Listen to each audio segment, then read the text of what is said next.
मेरा नाम नियति शाह है। Short formats digital productions private limited की सीईओ हूँ। ये मामला एक्सटॉर्शन का है। करीबन 1 साल पहले मुझे एक कम्प्लीटली स्ट्रेंजर आदमी ने फ़ोन किया था और मुझे कहा कि तेरी कंपनी की काफ़ी डिटेल्स मेरे पास है और तेरी कंपनी की बहुत सारी डिटेल्स लीक हुई है। अगर तुम कोई प्रॉब्लम नहीं चाहती तुम्हारी कंपनी में तो तुरंत आके मुझे मिलो। मैंने सोचा कि हमारी कंपनी की जो भी डीलिंग है वो इंडिया की टॉप कंपनीज़ के साथ है।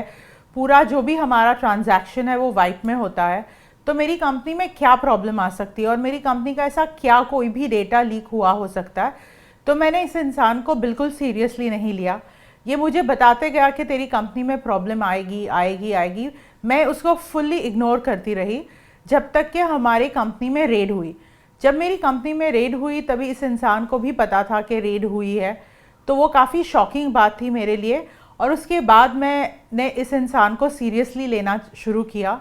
मैं उसको फिर मिली तो उससे मुझे पता चला कि इसके पास मेरी कंपनी की बहुत सारी इन्फॉर्मेशन है, जिसको लेके मैं बहुत ही ज़्यादा टेंशन में आ गई, उसके दबाव में आ गई।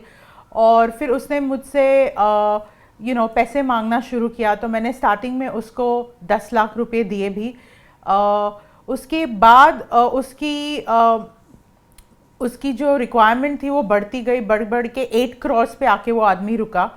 और इसके पास मेरी कंपनी की सारी इन्फॉर्मेशन हुआ करती थी। इसको मेरे बैंक में अगर हम मेरे वेंडर्स से पैसे आते थे वो पता चलता था। मैं क्रेडिट कार्ड्स अपना स्वाइप करती थी, उसको वो इन्फॉर्मेशन रहती थी।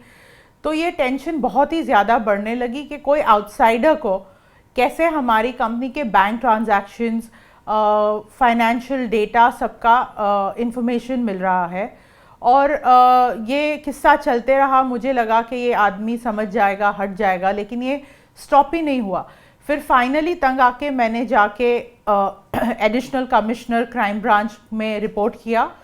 फिर एडिशनल कमिश्नर ने मेरा केस यूनिट नंबर 11 में दिया, जहाँ के सीनियर ऑफिसर मिस्टर चीमाजी आडव और जो हमारे केस पे जो आयो है मिस्टर हारपुड़े, दोनों ने मिलके मुझे काफ़ी कॉन्फिडेंस दिया, बहुत हौसला दिया कि मुझे कोई टेंशन लेने की ज़रूरत नहीं है, मेरी कंपनी की इन्फॉर्मेशन सिक्योर रहेगी। उन लोग रविंद्र खेरा जो आदमी है जो पकड़ा गया है उसको अच्छे से ट्रैक करेंगे। तो बहुत ही स्मार्टली मिस्टर हारपुड़े और चीमाजी ने प्लान किया, पूरा ट्रैप सेट किया और फाइनली जाके रविंद्र खेरा को अरेस्ट किया।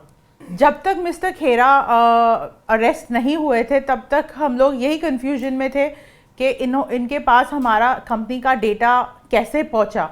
लेकिन उनके अरेस्ट के बाद जब भी पुलिस ने इंटरोगेशन शुरू की तभी बहुत ही शॉकिंग चीज़ हमारे सामने आई और वो ये थी कि जो मेरी एक्स पार्टनर थी रचना पुरी, उनके हस्बैंड जो हमारी कंपनी में एम्प्लॉय थे वो सुशील पुरी है उनका नाम, सुशील पुरी, और जो मेरे एक्स अकाउंटेंट थे इरफान पटेल, ये दोनों एम्प्लॉयज़ ने मिलके हमारी कंपनी का डेटा स्टील किया और लीक किया था। अभी तक 3 जन अरेस्ट हुए हैं मेरे केस में। जो एक तो रविंद्र खेरा खुद जो एक्सटॉर्शनिस्ट थे जो मुझे फ़ोन करते थे, दूसरा सुशील पुरी जो हमारे एक्स एम्प्लॉय थे, और तीसरा इरफान पटेल जो भी हमारे एक्स एम्प्लॉय थे, हमारी अकाउंट्स टीम में काम करते थे। तो ये तीनों जन की अरेस्ट हुई है। मेरा एक ही मैसेज रहेगा और एडवाइस रहेगी जो भी अपना नया बिज़नेस शुरू करते कि जब भी हम स्टार्टिंग में बिज़नेस शुरू करते तभी हमें लगता है कि ये तो बहुत छोटा बिज़नेस है, किसी को भी हम पार्टनर बना लेते। लेकिन ये बहुत ज़रूरी है, चाहे आपका बिज़नेस कोई भी साइज़ का हो, बहुत ही सोच के समझ के अपना बिज़नेस पार्टनर चूज़ कीजिए।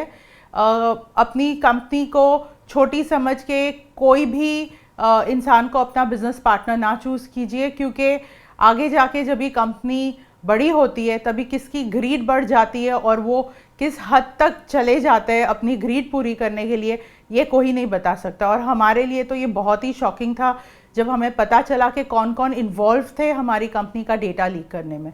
तो वंस अगेन मेरी यही एडवाइस है, be very careful when you choose your business partner.